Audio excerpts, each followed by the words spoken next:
ಹಿಂದಿನ MP ಚುನಾವಣೆಯಲ್ಲೇ ಮತ್ತು ಮತಾಧಿಕಾರಕ್ಕೆ ಈ ಒಂದು ತಮ್ಮ ಶಕ್ತಿಯನ್ನು ತೋರಿಸಿದ್ದಾರೆ ಲೋಕಸಭೆ ಮತ್ತು ವಿಧಾನಸಭೆ ಸಂದರ್ಭದಲ್ಲಿ. ಅದರ ನಂತರ ಬರುವಂಥದ್ದನ್ನು ರಾಯಬಾಗ ನಂತರ ಬರುವಂಥದ್ದನ್ನು ಕೊಡಿಸಿ ಇದು ಸಹಿತ ಅವರು ಗೆಲ್ಲುವಂಥ ಸಾಧ್ಯತೆಗಳಿದ್ದಾವೆ ತಮ್ಮ ಬೇಕಂತವರು. ಆದರೂ ತಮ್ಮಣ್ಣವರು ತಮ್ಮ ಶಕ್ತಿಯನ್ನು ಬೆಳೆಸ್ಕೊಳ್ತಾ ಇದ್ದಾರೆ ಅಂತೇಳಿ. ಅದರ ನಂತರ ಬರುವಂಥದ್ದು ನಿಮ್ಗೆ ಗೊತ್ತಿದ್ದಂಗೆ ಅತನಿ ಒಟ್ಟಾರೆಯಾಗಿ ಚಿಕ್ಕೋಡಿ ಲೋಕಸಭಾ ಕ್ಷೇತ್ರದ ಏರಿಯಾದಲ್ಲೇ ತಮ್ಮ ಹಿಡಿತವನ್ನು ಇನ್ನಷ್ಟು ಪ್ರಗಾಢ ಮತ್ತು ಪ್ರಬಲ ಮಾಡಿಕೊಳ್ಳೋ ಸಲುವಾಗಿ ಈಗಾಗಲೇ ಸತೀಶ್ ಅವರು ಒಂದು ಹೆಜ್ಜೆ ಮುಂದಿಟ್ಟುಕೊಂಡು ಪ್ರತಿಯೊಂದು ಆ ಭಾಗದ KDP ಮೀಟಿಂಗು ಹೆಂಗೋ ಉಸ್ತುವಾರಿ ಇದ್ದಾರೆ, ಅಲ್ಲಿ ಕುಂದುಕೊರತೆ ಕೇಳಿಕೊಂಡು ಪರಿಹಾರ ಮಾಡ್ತಾ ಜನರ ಸಮೀಪ ಹೋಗುವಂಥ ಕೆಲಸ ಮಾಡ್ತಾ ಇದ್ದಾರೆ. ಒಟ್ಟಾರೆಯಾಗಿ ಚಿಕ್ಕೋಡಿಯನ್ನು ಸುಲಭವಾಗಿ ಬಿಟ್ಟು ಕೂಡುದು ಆ ಭಾಗವನ್ನು ಅಂತೇಳಿ.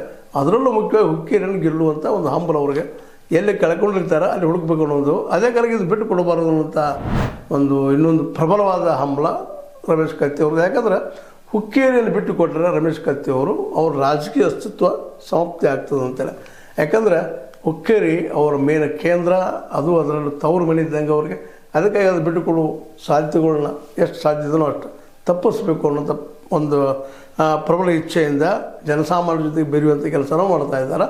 ಮತ್ತು ಮಾಡೋದು ಕೆಲವೊಮ್ಮೆ ಯಾರಿಂದಾದರೂ ಯಾವುದೇ ಏರಿಯಾದಲ್ಲಾದರೂ ತಪ್ಪುಗಳಾಗುವಣ್ರಿ. ಇದು ಹುಕ್ಕೇರಿ ಇರ್ಬೋದು, ಚಿಕ್ಕೋಡಿ ಇರ್ಬೋದು, ಗೋಕಾಕ್ ಇರ್ಬೋದು, ಬೆಳಗಾವಿ ಇರ್ಬೋದು, ಯಾರ್ಯಾರು ಕ್ಷೇತ್ರದವ್ರು 18 ಕ್ಷೇತ್ರಗಳಲ್ಲಿ ಕೆಲವು ತಪ್ಪುಗಳಾಗುವಣ.